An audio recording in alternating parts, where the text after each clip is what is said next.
Welcome back to Another Triathlon Podcast brought to you by Mauna Apparel. As always, we're going to dive into everything going on in the triathlon world, and we have an exciting announcement and giveaway courtesy of our sponsor, Mauna Apparel here. But before we jump into all that, let's catch up with the crew here and see what's going on in their world. I'm Jenna-Caer, joined by Fede and Josh, and let's catch up with Fede here. What are you up to these days? Well, hey guys, good to be on to talk some marathon prepping. So there is a lot of running going on. My weekends now are no less than 20 Ks or like 12, 13 miles, and coming into doing a bit of intensity during the long runs, which I think is very important while prepping a marathon. I'm keeping the intensity like quote unquote moderate.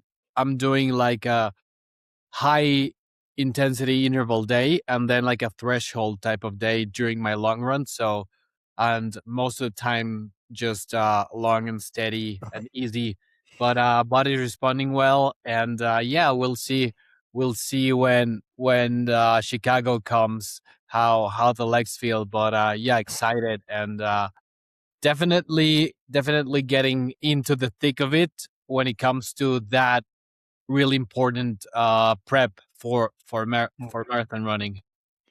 Yeah, you're getting into those longer long runs, and definitely the intensity piece is going to pick up on you. But are you still biking at all? Or are you doing any type of like triathlon cross training? Yeah, so doing a lot of volume on the bike, so a lot of zone 2 type of riding.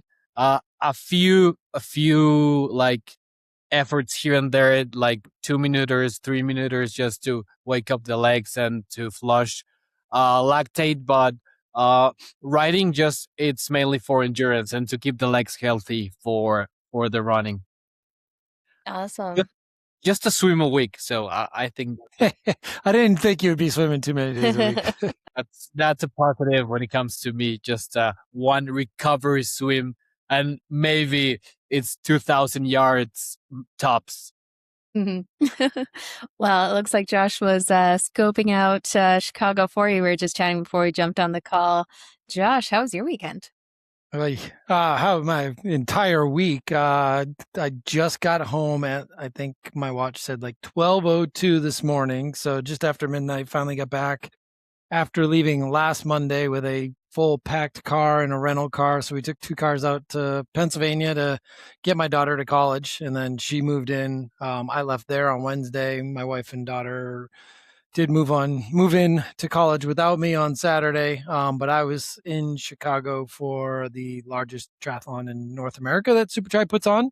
Chicago Triathlon. It's been around 43 years now. This is our 3rd or 4th year running it. And really the first year in kind of like this new format where it's age group focused and kind of growing that piece of it. And then obviously we still have the pro piece, but this one was all age groupers, people doing 3 races in one weekend with the super sprint, and Olympic, and then you got a kids race too. So really, really fun. Ended up being over 8,000 athletes racing across the 2 days.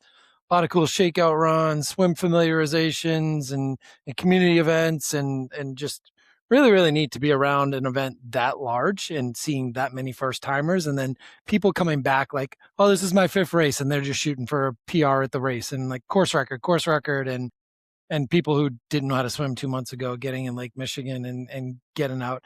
It is also one of like the longest transitions and one of the biggest transition areas. So it can be a little bit of a cluster coming into T1 and out of T1, but everyone survived, and we had a really high finish rate. We had a really high check-in rate. So just fun. I mean, it's another part of doing what I do that I love, and it's race weekend and getting to help others experience the sport and really fall in love with it. And that was kind of my role. Yeah, Sunday was just to make sure people got to where they needed to be to view their family members racing, and racers got to find their family members, and just trying to help people out. I did get a few people into like the finish shoot to medal their athletes that I had met throughout the weekend. I still had to get my training in because I got Nice in 2.5 weeks and I got Berlin in 4.5 weeks. So I went from an evening and nighttime trainer to a 5 a.m. in the dark training. And the other good thing is that the hotel we host the race at or out of our central where the expo and everything is the Hilton Chicago, and it's got one of these massive gyms and a lap lane pool, and like people in Chicago actually belong to this gym. Like they go into the hotel to get to the gym. So really awesome. It has 9 Peloton bikes. So for me, that's comfortable. I know how to set my fit. I know what zones and heart rate, and did that. So I did a long ride Friday morning at 5 a.m. And then I got up and did my long run Saturday morning at 6:30 with one of the guys in the community that another member had hooked me up with. He's done the Nice course before. So he and I were like chatting for 18 miles about triathlon and marathon running and stuff. So it worked out really well. And then his girlfriend was racing and her mom was there. So I got her in to medal her daughter. So that was kind of neat, and just kind of how this world works. There's always somebody who knows somebody, and we all try and help each other out, right? So that was really neat. So I got all my training done, and feel like I'm in a good spot. I've now in that speed work / long run, so I'm up to 18. I'm going to hit 20 this weekend, and today I have my speed work progression. So it went from 20 by 400s to 10 by 800s to 10 by 1Ks, and today is 6 by 1 mile repeats. So we'll see how that sounds goes. like fun. That's why I'm hydrating. There we go. Yeah, so it's been a really, really fun week, and now it's kind of weird not having a kid in the house either that I have to worry about. Yeah. So my coach will be like, "Yeah, no excuses getting to the pool for me." Fair enough. Lots of big changes there, but yeah, crazy how fast 70.3 Worlds is coming up on us. It's just, looking at my flights and everything, that is right around the corner. Yeah. It was also a really fun Mauna athlete weekend too. Hope Hoffman did the triple challenge. She won that for the female. She won the super sprint. She won the Olympic. I think she finished second in the sprint in her third race of the day, and only somebody who was only doing the sprint beat her. So pretty awesome. I got to see Tim Russo, who had been out of racing for a while. He came back and raced the Olympic as well, and sub 1 hour bike ride. So he crushed it. Steph Samuels was there. So one of your athletes, and just really, really cool to see our community out and about. And it's just, I love the sport and love seeing it grow and so many young kids getting after it. And they may look like HYROXers, but they're getting fast too in triathlon. Yeah, definitely. Speaking of that, I am pulling a Joe Skipper and send it for a HYROX. So, I mean, that was not much of a tease that you put out there. I was like, that was pretty easy to figure out. Yeah. Oh my goodness. I was like playing around with the idea, just something to switch up. Next year is Duathlon World Champs. So I'll be doing mostly like run bike in there. So I went to a HYROX class, like signed up with a new gym, and they had a HYROX class. So I'm like, I'll check it out and stuff. And I was looking around at the races, and they're like all sold out for the rest of the year. So I'm like, okay, I'm not going to do a HYROX, but I'll try some of these workouts. And then went to one of the classes, and the instructor was like, oh, are you racing? I'm like, no, everything's sold out. She's like, well, tomorrow they're releasing a third day of racing in Vancouver. You can sign up and get in. So I was like, I mean, at that, I happened to go to a class that she happens to mention there's a race. So I signed up for HYROX, and I'm going to be doing the open female individual race come December. And I'm about a week and a half into this HYROX journey, and everything hurts everywhere. Muscles I forgot I had are working. But the funny part, what do you think is going to be your least favorite of the 8? So far, I'm finding anything with grip strength is brutal. I have no grip strength at all. Even trying to do some weightlifting for it, like my legs are strong enough to lift much heavier weights than what my hands can actually hold on to. Because a TT bike, you're just resting your hands on there. You're not holding on. So like the farmer's carry? Yeah, that one's brutal. I haven't tried the sled pull yet, but the sled push is pretty tough. That and the wall balls, because my mobility sucks. It's not even like the pushing up and down. It's just you have to go below 90 degrees or like at least 90 degrees for the squats. And my hips are all sorts of tight and locked up where just like getting that range of motion is hard.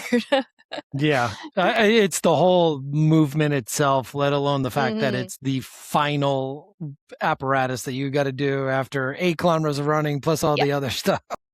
Yeah, I was totally blind going into this. I still couldn't tell you the order of all the stations and all that, but it sounded like fun. It was opening up, so I'm like, hey, let's just jump into it for another random adventure here. It'll be interesting to see if all of a sudden Jenna's Instagram goes to all black outfits. Then we know we lost her.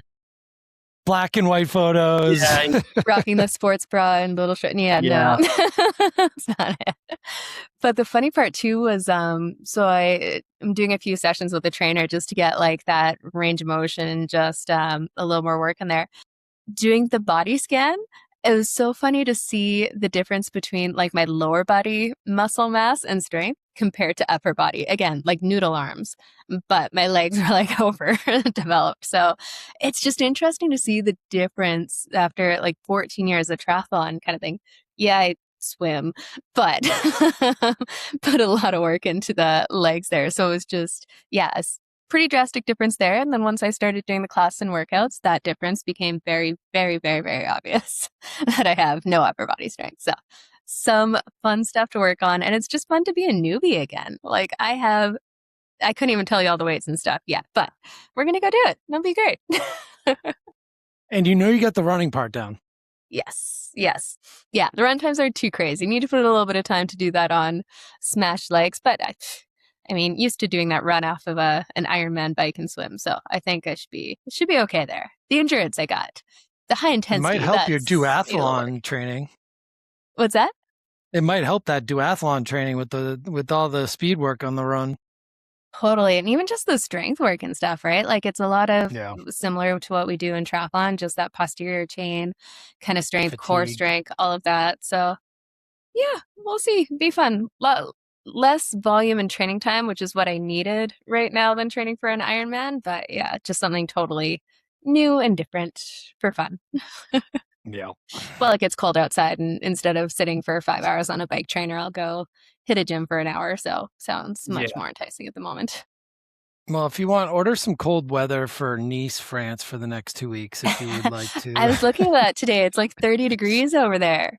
It's so bad. It's like the water temperature still over 80 Fahrenheit or something like that. And yeah, it's now 6 degrees. I think it was like 82 last time somebody said, but like 6 degrees at this point. It's like, it's just not going to come down that much. So I do have a brand new swim skin that I will be bringing with me. It's going to be that temperature where it's going to be like, you have to bring both. So like the wetsuit's going to have to come. Like it's not going to be. Just in case they happen to find the cold spot in the water for the they always reading. At least for the age groupers. In Chicago, I think it ended up being like 73, 74. So it was legal, but it was never really close. But it was like, even if it was close, like with that many athletes and getting in for the first time in that water, you're going to find it. Our super sprint on Saturday, actually, so the kids race went, and the kids race, some of them like can just run, the younger ones. And then the older kids can have to swim a little bit. The super sprint, which starts off the triple challenge and all that. So these are the triple challenge people, typically pretty fit, very good triathletes. They're doing 3 races in 2 days. There were people, the water got so bad that these guys would go in, turn around and come right back. Like, nope, not doing this swim. Really? And this is a super sprint, really, really short. But between the kids race and the wind picked up, the water was like a washer machine. It wasn't even like you could breathe to one side and get away from it. It was like from all directions. And like, people got through the swim, but there were some that were like holding on to buoys. Go to the next one. Like it was brutal. But where we held the main race is protected by the pier, and then there's some breakers too. So not as bad, but still you're going to find the cold water when you get it that close to 76 or whatever. What is it? 25 something Celsius? Yeah. 23? 22, 22-ish? Yeah, something like that. Yeah. We should know this. I think it's like 22 and a half. I think it's a half or whatever. Yeah. Yeah. But speaking of the team over in Chicago there too, if you guys haven't heard, we've got Team Mauna applications are open for 2027. And, three of us have talked a lot about the team on here and just that sense of community, which is incredible. This year, we've got a couple fun promotions. So we're doing something new this year. If you qualify for 70.3 or Ironman World Championships, you get a free World Championship trisuit in there. So if you've already qualified this year for next year's World Champs, you'll automatically be able to get that. For Chattanooga or Kona 27. Exactly. Yeah. For either one of those, you'll be able to get that World Championship trisuit. So we're pretty excited about that. But really, this team is for all ability levels. We have essentially two teams within it. We've got the elite team, where if you're on the super fast, pointy end of it, 3 Ironman podiums or more kind of thing, we have that elite team that's more performance-based. Some cool stuff there where if you win overall amateur in a race, which we had several team members do this year, you'll get a free custom B21 in your own design, our top-of-the-line trisuit that the likes of Yellow races in, which is pretty cool. And then some age group winner kind of awards too. You get credits towards the store for performances. But the majority of our team is the community team. This is for athletes who are just excited and passionate about triathlon, sponsor discounts, and anything you could ever need in the sport ever. But a super active group chat in there where you're just connected with a community of people who get it. Like, I don't know about you guys, but if I go say to someone in my life, I'm going to go do a 4-hour bike ride, they look at me like I'm absolutely insane or say, I wouldn't even want to drive that far. But this is a community of people that's super like tied in. They kind of understand what you're going through and just will cheer you on along the way. And then we have a bunch of race and team meetups, like 70.3 Worlds. I think we have almost 50 athletes racing. Yeah. So it's really, really fun to meet up with team members at different races and just see some familiar faces out on course. We're also finalizing the details. We're going to be doing a training camp in Cozumel again. Fed, remember that one? That was so much fun. That was so fun. Yeah. It was so good. And those camps are really, especially a place like Cozumel, it's super easy with the course. Is we all eat together. We all stay at the same hotel. The course is easy to follow along. And it's a really good mix of getting in some solid training, but then a lot of just fun community building time there. From dinners out, we did like a snorkel tour. We, just had some fun events and stuff. So the team is super inclusive, supportive in there. And then if you are on the faster end, you have some perks for those big performances. So definitely recommend you go check it out, apply for the team. And right now, the biggest thing we have is our Triathlon Ultimate Giveaway for over $5,000 worth of prizes from Ironman entries, trisuits, wetsuits, Martin gels, gift cards to everything. So go check out the Team Mauna on Instagram and you can enter that giveaway and then also apply for the team as well. So go check it out. And feel free to reach out on Instagram at Another Triathlon Podcast if you guys have any questions about the team too. But we're a little bit biased, but we think it's pretty cool. It's also really cool. The other thing this weekend is like seeing the amount of Mauna kits out there, like custom kits for other little small communities. So it's like, hey, why not kill two birds with one stone? Get the awesome custom kit and be a part of the Mauna community where you got over 500 athletes now. And like Jenna said, an active growing chat group and buy, sell, trade. So like if you ever need something or are trying to get rid of something, you're going to find somebody to take it without having to post it on Marketplace or anything like that, or having to look on Marketplace or Trust. So really, really neat opportunity. And you're going to be happy with what you're wearing on race day for sure. And get to high five your other teammates out on course because it's quite obvious who we all are. Yes, definitely. I will say one thing. If you're rocking a trisuit that still has bands around the legs, you have no idea what you're missing and you need to come on Team Mauna because laser cut and getting rid of those bands and that chafing is probably the greatest thing to happen to me in triathlon. If you still wear Body Glide on your thighs, just give us a call. You need to get on the team. I mean, we had a couple guys that were in the tiniest Speedo only this weekend. I mean, you could go that route if you really needed to. Hey. Old school. Yeah. I like it. I'm a fan of the old school out there. I think Mauna Apparel needs to come up with like a retro line and then just Speedo on tops. We got some De Boer Mauna Speedo, so there you go. There Yeah, you go. true, Just true. rock those race day. Yeah. Oh, yes, amazing. But yeah, feel free to reach out. Go check that out there. It's a pretty cool giveaway, but the team is just the best. I've been on it for, I don't know, like 5+ years. Yeah, something like that. So definitely go check it out. But let's get into a little bit of the racing. Unfortunately, we didn't make it last week, but we had a couple of races happen last weekend that had some impact for the Ironman Pro Series with an interesting day at Ironman Kalmar. Now, this one always has a soft spot in my heart. It was my first ever Ironman, as I talked about last time, was in Kalmar. So it's a really cool course with a ton of on-course support and cheering crowds, and that makes such a massive difference. But we had a historically fast day on the men's side of things. So Jonas Schomburg got his first victory racing in the way that we'd love to see Jonas Schomburg race, and it actually paying off this time with a 7:22, breaking Alistair Brownlee's course record by 15 minutes, which is crazy. But that was Alistair's first Ironman too, I think. And we also had a crazy fast bike split on there with Robert Callan doing a 3:53 bike split. Unfortunately, he paid for it at the back end there. And then we had Matthew Marquardt in second place with a 7:28, and Andreas Salzberg, I think, was in third. Missed that there. Yeah, Andreas Salzberg, the swimmer, coming out and having a full big Ironman. That was wicked.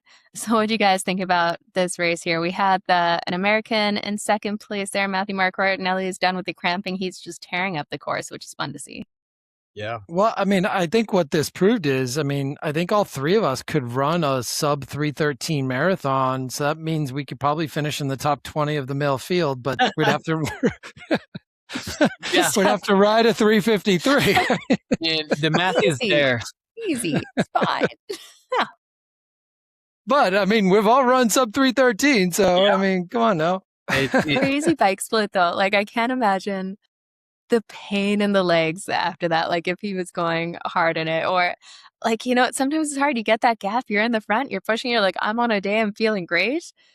And then that run, the Ironman shuffle hits. I'm looking at the results too, and like his T2 didn't even register. So I don't even know if you add that into his 3:13 marathon, like what it ends up being. He stopped to get to the Normatex real first. Right.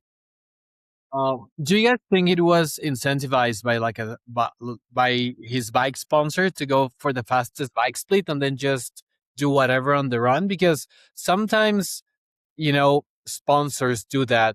If it's not like a race, the athlete is not aiming to win. They just say, hey, if you break the bike course record, you're gonna have a bonus, or just make a big fuss about the bike course, and then it's a tough one with the Kona slot on the line. Like, yeah, the Kona slot is unless he knew he just wasn't run fit at all and he was going to have a bad run altogether, then yeah, he could have been chasing that money. But I mean, the Kona slots went down to the 8th spot at, what did Trevor end up going? 7:43.45. So, I mean, he was 14 minutes off of that. That's a 2:59 marathon. Yeah, which on today's standard, that's easy. Not fast, yeah. He probably thought he had it all around with that kind of like bike split in there, like off the front. He probably thought he had that kind of spot locked in and was going to have a great day. But that bike split came back to bite him hard. Yeah, definitely. But he finished the race, so it absolutely counts. That's what we've seen a couple times. People have gone crazy bike splits, but they don't end up finishing the marathon, and that doesn't count towards the record. Like, Ironman records are always hard to call it a record just because the courses and conditions and all that change so much. But yeah, still crazy impressive time on there, and definitely have to give him some kudos for that. Actually, the final slot went 7:35. That was Daniel Beckergaard, which is cool to see Daniel Beckergaard get his slot. Really? But, yeah. Daniel Beckergaard, Greg Barnaby, and Andrea got their slots. Wow. And interesting, Jonas Schomburg, he was only 1:53 a minute and 53 seconds slower than Sam Laidlow's 7:21 in Roth. So Yeah. like when he gets it right, he got it right. I mean, he ran a 2:34 marathon, which has been his like downfall, right? And now, Yeah. okay, well, now he's figured out how to run a 2:34. He didn't push the bike. He didn't chase and like get to the front like he normally would. Mhm. And that's scary for everyone in Kona. Like, Yeah. if he actually learned how to pull back a little bit, which it looks like he has, and still runs a time like that, we all knew it. I mean, we said it in Texas, like he just came out of T2 like flying, and then Yella fell into the trap of going with him. But this was one of those ones where he figured it out. You still had a Matt Hansen ran a 2:30.59, like trying to go to sub 2:30. He's just adding points. Isn't he leading the Pro Series now too, I think, technically? Probably there. I don't have that up there, but he started the marathon 27 minutes behind. Like that's a hard to come back from in there. Still ran up to 7th, but yeah, right. Matt Hansen's in first place here. And we'll dive a little bit more into the Pro Series here in a second, but Trevor Foley jumped up 10 spots into second place. So we've got like 2 Americans sitting at the top of the series ranking right now. And Trevor's racing ZLMC as well, I believe, too, right? ZLMZ. Yeah. And that's going to be good in there. On the women's side of things, it's exactly what we thought it was going to be. Laura Philipp just dominated in a drastic fashion, winning by like, 18 minutes, almost 19 minutes in there. No surprise there. It's good to see her fit and ready to go in there and just, get it done. We had Rachel Zelinskas let out the swim by more than 3 minutes, but Laura rode through that pretty quickly. And then Laura Philipp, she must have eased off in the last bit of the marathon, like when you're 20 minutes ahead, but she still ran a 2:52, like cruising to a 2:52. We had Christensen in second, and Jackie Herring ran her way into third there. And then we had Jenny Jędrzejczyk, Leonie Konskala, and Antonia Milowski getting the remaining Kona spots. But yeah, just good to see Laura Philipp do what she does. She's going to ZLMC, I think next weekend, or this weekend. She's a factor in the Pro Series now too.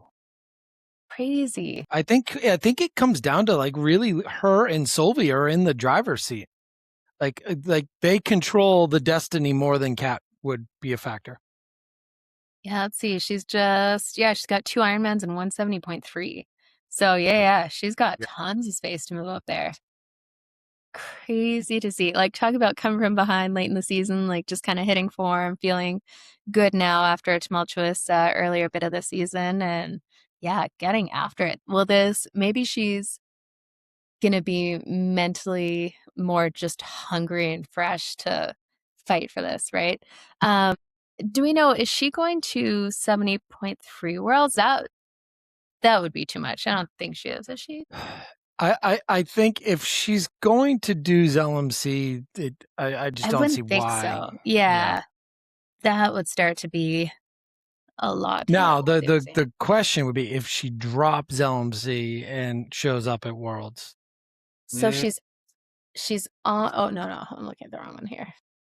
I'd be curious because definitely, like, if you're looking at doing Nice or doing ZLMC, if you're looking at the Pro Series, ZLMC is definitely the better call in there, right? Like, we know, like, that's one that she can go win in there and get all the points. But she's won in Nice. She knows the course. She won it 2 years ago on that course. Now double the distance, yes, but she can handle that course.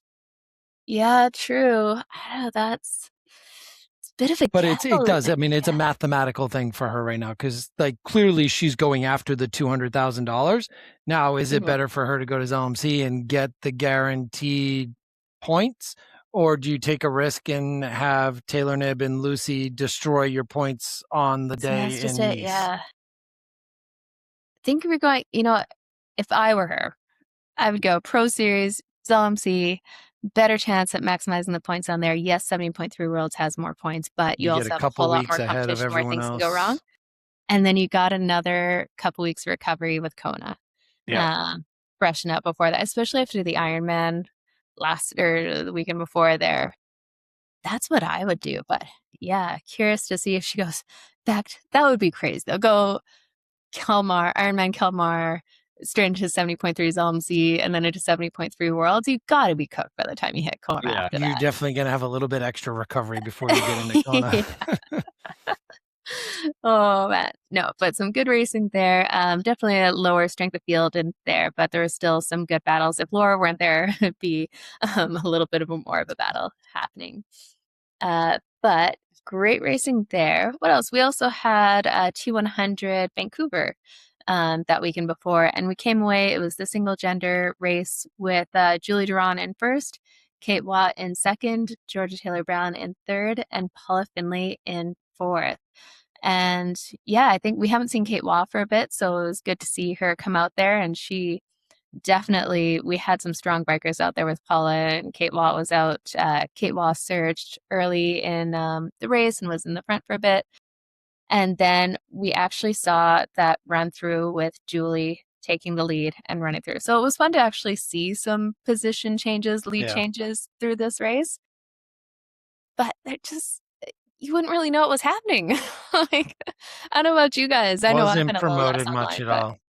Yeah, they didn't even have like the pre-race packets or like build up. I think the only reason we all knew is because that's what we do. We follow the individual athletes and their journeys. And like you could see like Georgia Taylor Brown training in Canada, like all over the place and leading into it. And then obviously you follow Paula and her lead-ins are very heavily out on social and they talk about it. But in terms of the normal production and marketing campaign, I mean, is it because it's the female race and not the male race? It just made no sense. And it's not like they have many of these. They have 8 big races leading into their final, and 4 of them are for the female and 4 of them.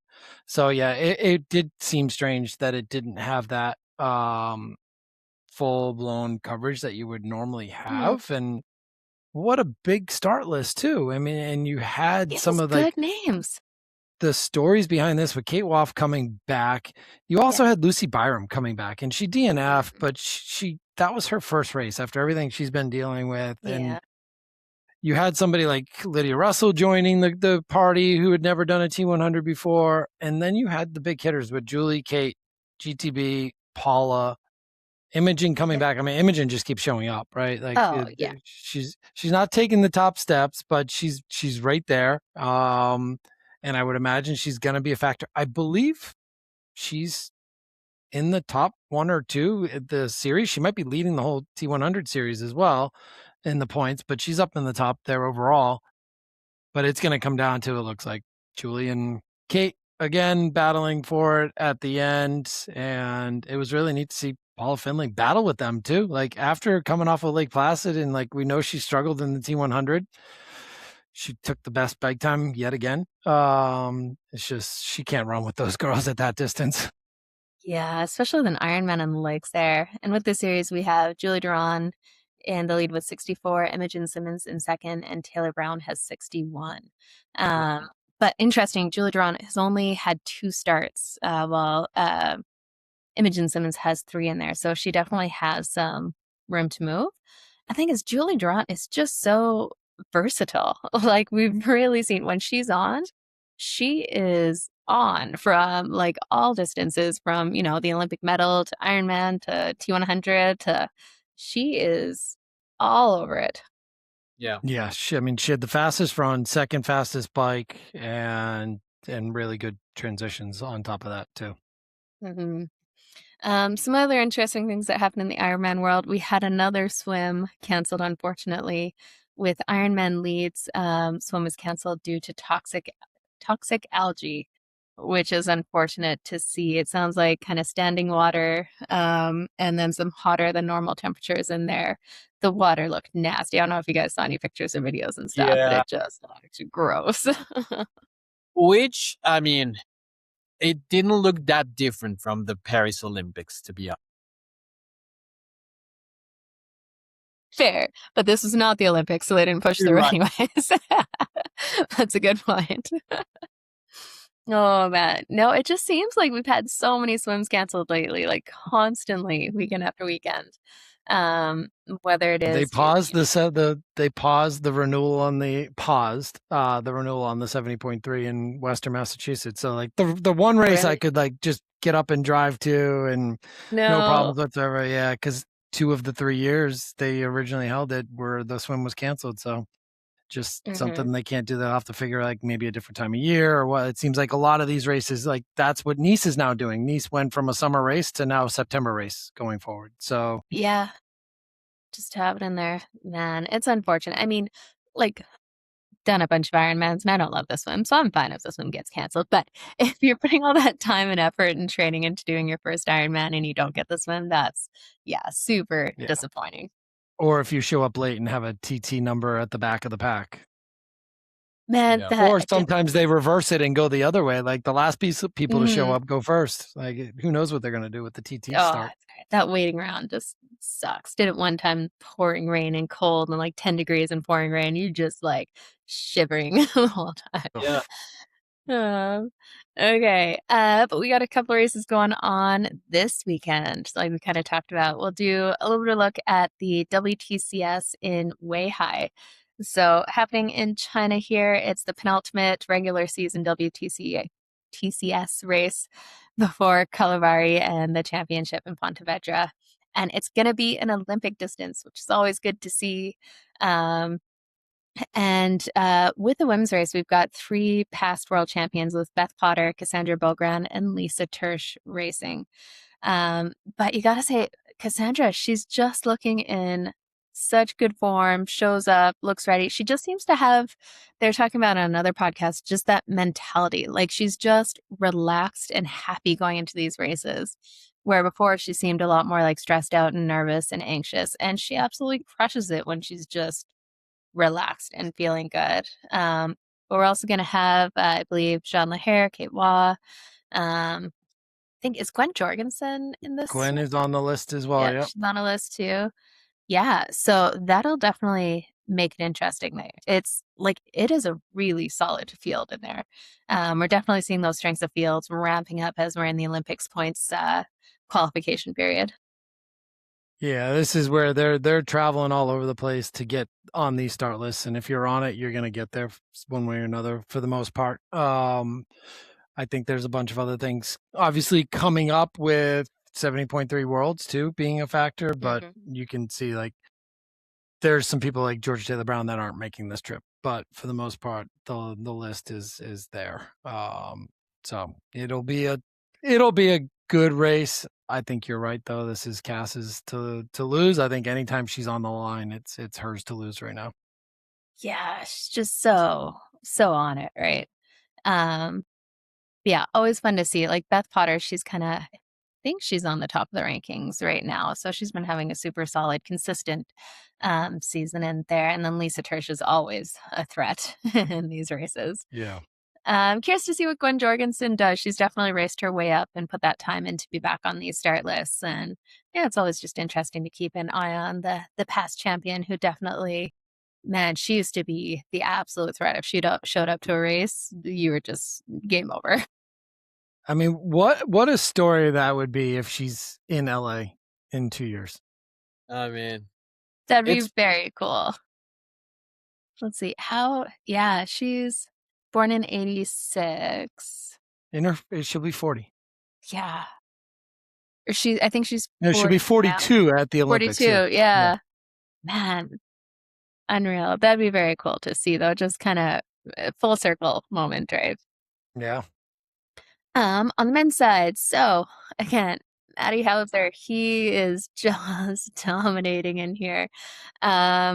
So interestingly, he's not on, I don't think he's on the top of the standings right now, but we got the usual hitters we've been seeing in these races with Vasco Balasa, Miguel Hidalgo, Matt Hauser, got Matt Studer, Luke Williams, and Alberto Gonzalez Garcia. I don't think Vasco's racing this one, though. He's not racing. No. Oh, I have him on this list. I don't think he is racing this one, so that's another huge jump for Matty Hauser. If Vasco is not racing, because Vasco, I think, is the one leading the race series, and it's between the two of them. Mm-hmm. No, you're right. He's off this list now. We got Tyler Mislachuk in there, Kenjanina. John Let's Reed see. would be the John top, Reed. like, American hopeful. I mean, it's hard to go past Matt Hauser with this. Like, No, especially to a especially with Vasco. crazy degree. Yeah. Oh my goodness. Yeah. He's just been tearing it up. I don't think do we have Alex Yee in here? No Alex. No Alex, no Hayden. You really gotta wonder when it's so funny to see it change so quickly. Like they were just always battling it out at the absolute top now. Hayden, obviously, you were talking about it, Josh, earlier. He has a crazy race schedule the next little Yes, while. so this is interesting because we were talking about this weekend in Chicago. Like, does Matty Hauser show up and finally win a super tri? Because he hasn't taken the top step ever, and he's been around for a while. I guess he's been. He would have been. Yeah. So he hasn't, and now as fit as he could be, this would be the year. But now you got all his biggest contenders taking the week off, not traveling all over the world to China, and they're getting ready to get to Jersey and race in the grand final against him, including Hayden Wild, Alex Yee, and Vasco, who are not on this list. Oh, they're gonna be a little fresher there, but yeah, that's interesting. I didn't think about that one. Can't believe how fast that Super Tri final is coming up here next week. It kind of kicks off championship season, and it's going to, I mean, on both sides, men's and women's side, it is going to be a crazy start list and super fast, as we always know. And in an hour, these guys somebody's gonna win $100,000. It's just nuts. And this one confirmed it's gonna be televised for this one. We'll be able to see all the action going down to yes. For the So final. they will be live streaming for this one, depending on where you are. All that broadcast stuff will probably be coming out in the next few days or early next week. Awesome. Looking forward to that. That's some fun racing to watch. Yeah, that'll be fun. That'll kick off the Hayden Wild month-long tour. So Hayden will be doing Super Tri final in Jersey on the 6th. Then he's racing 70.3 Worlds on the 13th. The following weekend, he's got T100 French Riviera, and then he's got the grand final in Ponte Vedra at the end of that 4 week and 4 races in 4 different distances. That is insane. Yeah. What do you guys think about that? Like, can you back it up? Like, think about the variety of distances in there too. Jeez. I remember back in the day, the only person who was able to do that was Javier Gomez from Spain. He was able to race back to back in different distances. I remember this one year he raced the ITU Grand Final and then 70.3 Worlds and won both. The other one that comes to mind is Terenzo Bozzoni. When a couple of years ago, like he was probably racing more than Cam Worth ever did. Just like every other day, Everything and everywhere. winning and on the podium everywhere. China, Mexico, Argentina, just everywhere. So it's definitely been done before. However, athletes who usually do that oftentimes take quite a bit of time to recover after their super long streaks of racing nonstop. Yeah. Mm-hmm. Yeah, definitely. It was fun. I had a fun memory pop up on Facebook actually this morning there where remember the one time I went to Super League at the time race over in Spain and they're trying to do proof of concept of like the corporate relays and stuff. And I got tossed a Cassandra Beaugrand kit in there. The old colorful kits. Yeah. The colorful kit. She was red in that one. So I got the red kit with Beaugrand across my ass. And then we did a relay. So I got to race against Alistair Brownlee, Javier Gomez, Chris McCormick, and Johnny Brownlee. And that was so much fun. It was such a dirty race with MG and Maka were in it and stuff too. And they were like blocking people from doing the chip handovers and stuff. It was all in good fun. It is like entertaining disaster of a race because it got like physical with body checking and blocking people and pulling people in the water. That was back in the day when Super Tri was a little more chaotic, but in the best way. Yeah. Good times there. But We've got a Pro Series race going on this weekend with 70.3 ZLMC. So this will be the final Pro Series race before the World Championships in Nice and Kona. And taking a look here, who we got starting. Let's start on the women's side. So right now, at least I'm seeing from Torsten Rad that Laura Philipp is on the start list there, but we'll have to confirm that from Ironman. But she might just be putting her name on the list so that she has the option. She's still on the Pro Tri News start list too, so that Okay. one usually kind of updates as they pull themselves off. So yeah, still on there as well. Got you. Yeah, and you know what? She's putting it on there, and it's a lot easier to get on the or off the list than it is to get on the list once you hit those deadlines. So we'll see. It'd be interesting to see if she gets this done, but I think like I said, I think this one makes the most sense. We got some of the top names: Laura Philipp, Lisa Purter, India Lee, Daniela Kleiser, Nikki Bartlett, Martin Langwick, Rebecca Enderbury, Didi Diedrichs. What else do we have in here? So yeah, a decent field in here, but we're looking. Daniela Kleiser. Yeah, she's in there. And this one has 2 male and 2 female pro slots for 70.3 Worlds in 2027. So for the following here, that would be a rough turnaround if you're racing for Nice. But looking at some of the times we've got, like Laura Philipp again, it's hard to go past her here because she's going to be in the front pack of the swim. She's arguably the fastest swimmer kind of in that group. And then she'll have, again, one of the fastest bikes. She's right up there, like Laura Phillips, Lisa Purter, India Lee, Rebecca Endbury. They're all like super strong bikers. So they're all going to be biking together. And then it comes down to the run. We've got some super runners like Daniela Kleiser. It can, absolutely put out a wicked run split.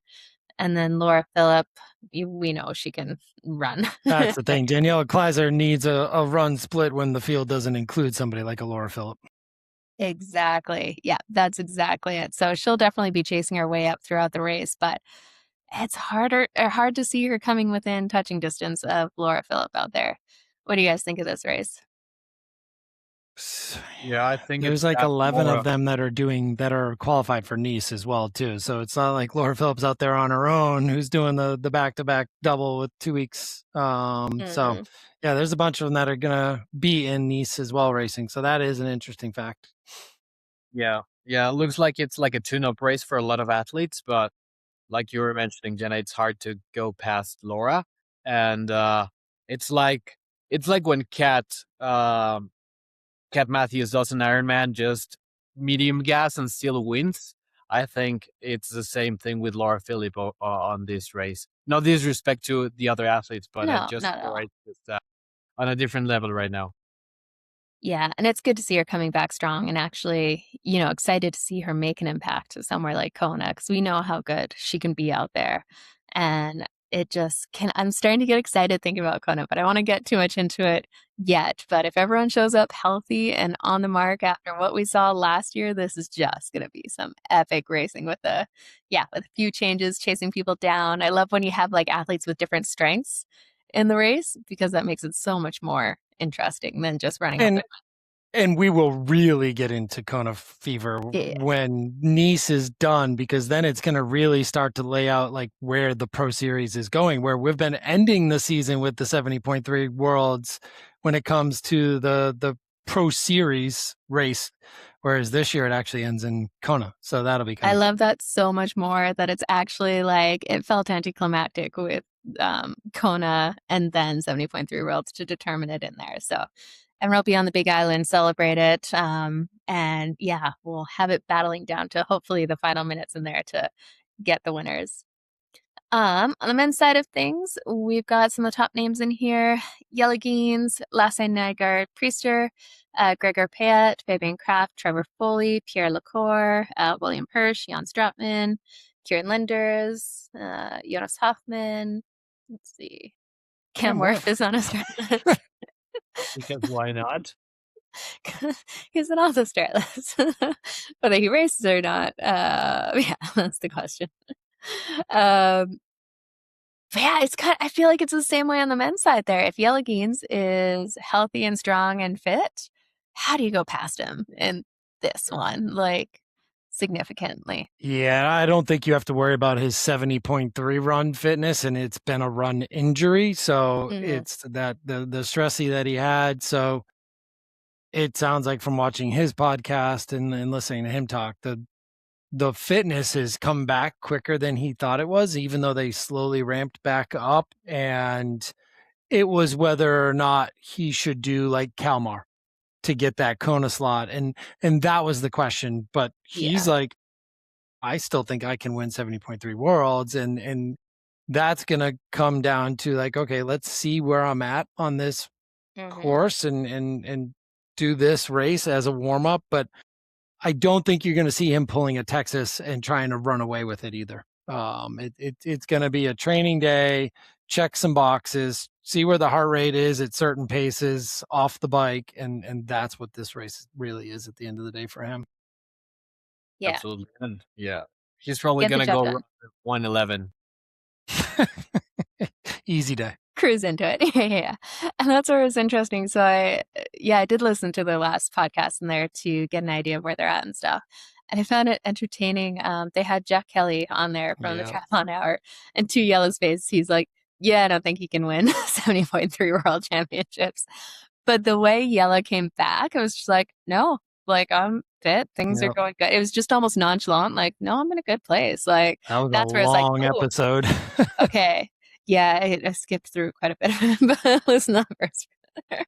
But yeah, that Yella was like, he seemed totally unfazed by that. He's like, nope, numbers are good, run is good. Like, yeah, he backed himself for the win. So that's exciting to see because he's come back from injuries before and just had killer performances. So we could hopefully see the 3-time world champ for the first time on the men's side for 70.3 worlds, which, you know, again, we're a little bit biased because he's rocking Mauna apparel. So we're all kind of cheering him on there too. Yeah, he'll be rocking his kit. And as will a bunch of other athletes too, wearing the Yellow Geens custom kit. Yeah. Yeah, we got quite a few around there, which is awesome to see. And like I said, we've got almost 50 Team Mauna members out at Nice this year. So that's I can't wait for my custom kit. Yeah, that'll be so good to see. Are you going to pick it up there in Nice?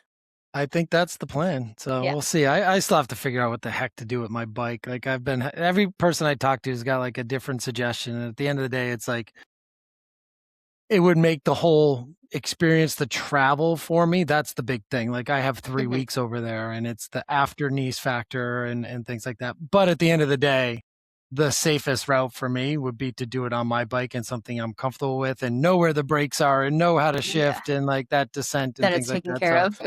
Yeah. And I'll figure out how to travel with it or get it shipped back or something like that. But yeah, I would love to be able to do that on a roadie because you're still seeing it. Like, I mean, what is it? Who's doing it on the road bike that he outfitted? Oh, Jamie Riddle. Yeah. And I mean, he's going to have one of the best bike times out there on that course, and he knows how to ride it. He did well last year in Nice in the World Champs. So, yeah, I mean, it could definitely be done on a roadie. And I'm trying to get my best time, but I'm not finishing in the top 20 in my age group at a race like that. And especially with Berlin as my target race. So it's like, how much of it do I want to just make it comfortable and also an enjoyable trip? Enjoy the experience. Yeah, and that's not a bad thing once in a while. I've only done that a handful of times where you go and actually enjoy the course and the views and the experience instead of just suffering, head down, bum up, and just go hard. Yeah, no, it'll be interesting to see. And we've seen like Gustav obviously did really well on a road bike. So kind of won it. Yeah, and it looks like Christian's been training off of the KDX and on the Triangle. That's a heavy bike. Curious to see if he actually races with it. Forget the heaviness. It's just the looks of it. I mean, it just looks weird. Fair. That's one thing I saw. Like, see what he shows up with. Yeah, I'm curious how it feels too, because like I used to have the original Ventum, and I'm racing on Ventum again. But the original Ventum, it was so good on flat to rolling courses, kind of thing. Because like it seriously helped a lot in the crosswinds and just stability there. But I find with some of those, like you have to put more weight around the bottom bracket for that support in there. And then it's almost some of the power transfer wasn't as efficiently transferred. So I'm curious if it's something similar on the KDEX, because that adds up after a while. But yeah, curious to see which one he ends up racing on. But we got another couple weeks. It's coming fast, but either way, if you're an age grouper racing in Nice, get your brakes bled, get everything checked out for that descent. Make sure you are going to be able to slow yourself down when you need to. Don't cross the center line, otherwise you'll get. Don't cross the center line and watch out for cars. Yeah, especially on practice rides leading into it. Yeah, no, definitely. If you are racing these, get outside too. If you've been spending a lot of time on the trainer, go just work on those bike handling skills. That course is legit. And I know everyone who's out there racing is qualified for a world championship, but just make sure you're spending some time practicing riding and cornering hills as much as you can. And just, it'll set you up for a better day race day. Amazing. Well, we've got another interview that'll be coming at you. I think we'll do it as a separate episode here because we have been going on and on today, but stay tuned. Our next episode is going to be an interview with the Iron Voice, Mike Riley. So check it out. It'll be out in the next few days here. And until then, looking forward to seeing you, Josh, in Nice. And Fed, you need to come out to that Cozumel camp again so we can have a ATP meetup. We still haven't had the three of us in the same pin location yet. So picture this live show, Cozumel, the three of us drinking coconut water or something, just enjoying. When are we thinking Cozumel?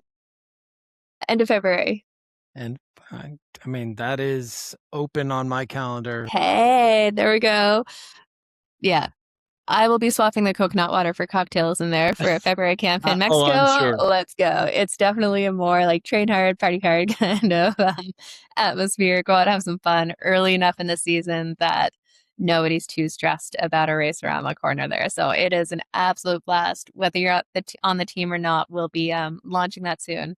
And everyone is welcome. That is my favorite camp that I've ever done. And I've done a lot over the last 14 years. So much that I harassed them and said we have to do it in Cozumel again because it is just the perfect location for it. It's such a great time of the year and season to get some heat prep into, because if you can't get to altitude, you don't live in a warm climate, like that really kind of kickstarts your whole metabolism. We've talked about that before. That winter heat training can really change a whole season.